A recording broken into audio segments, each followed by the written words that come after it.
Hello everybody, Sergeant Soul Tuner back with Brick and Rust, and we are returning to the floating door between the two high external stone walls, and this time, we're no longer making a door. This is more or less a peephole, or maybe even somewhere where you can talk with somebody outside of the door, or you can even shoot outside of the door, without the need or the worry of them being able to return fire to you easily, or coming into your compound.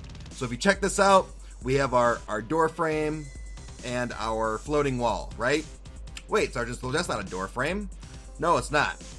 I'll come around to the backside and I'll show you exactly what we did here. We're using one of these metal embrasures. We're using one of these embrasures, a armored window, and an armored door. Oops, you open the door. Grab my gun. Open the door. You can talk with someone. You can shoot out if they're harassing you. Close the door again, and not only are you fully protected by both the door, the bars, and the embrasure or whatever, but you could still upgrade this to a armored wall, which I don't have any high quality on me. Oops. But if you wanted to, you could.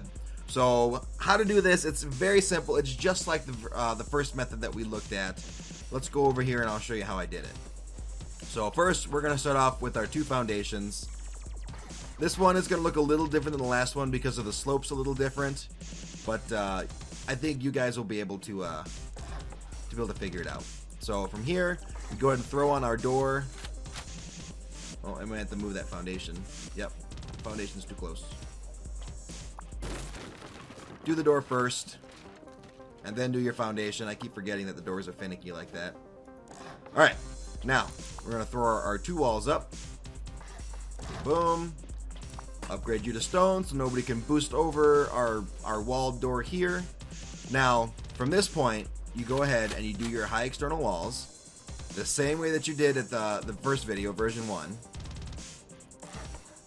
Once you do that, you go back, remove the door frame as well as the wall on the opposite side.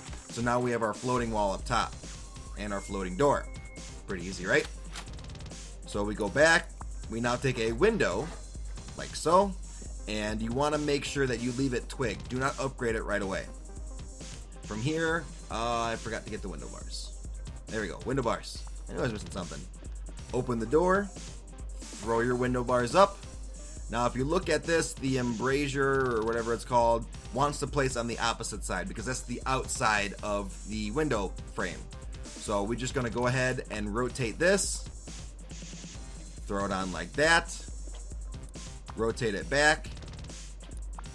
Feel free to upgrade it to whatever you want. And then from here, if you have the high quality, let's just grab some of that. I mean, I guess you could have upgraded it immediately to begin with. However, if you ever make a mistake, it's a lot easier to get rid of twig than it is to get rid of armored. So from this side, oops, come on. There we go. We can get rid of that foundation. Let's just say we want to upgrade this to armored too. So now they're going to have a hell of a time getting through there. Not only can they not boost over this, and it's going to be very difficult to get rid of it, however unstable, but getting through here is going to be a severe pain, because if they try to C4 this, which I'm naked right now, so don't mind that, if they were to try to C4 this, we're just going to throw it directly in the center. I actually don't know what the C4 is going to blow up first, so I have a feeling it's going to be the door. The new armored doors, yep, new armored doors take 4 C4 to take down. So let's go ahead and do that real quick. Did we lose our embrasure on the other side? We sure did. Look at that. Alright, now the door is gone, the embrasure is gone, or however you pronounce that. However, our armored window still stays. So that's 4 C4, plus we'll throw another 2. Takes forever. There we go. Alright, now we have 6 C4 wasted just to get through this little cranny. Now some people also have a hard time jumping through windows, which I actually just did it there in the first try. But some people have a really hard time jumping through windows, so they might even be bothered enough to take this out to make it easier to go in and out of this penetration point. However, at this point, they've already wasted so much C4 that they might end up not having enough to penetrate into your base further. So Anyway, let's run over here. We'll look at this one last time. This was Sergeant Solge, and we're doing Brick and Rust. And this was the floating door version 2.0. We've now made it a really cool, I don't even know what to call this, like a peephole, I guess, in your base, to where you can shoot out, they can shoot in, but it's a lot harder for them to do it. And we'll see you in the next Brick and Rust video. Bye-bye. Thank you so much for watching Breaking Rust, a series dedicated to exposing bugs, glitches, and exploits in the game of Rust.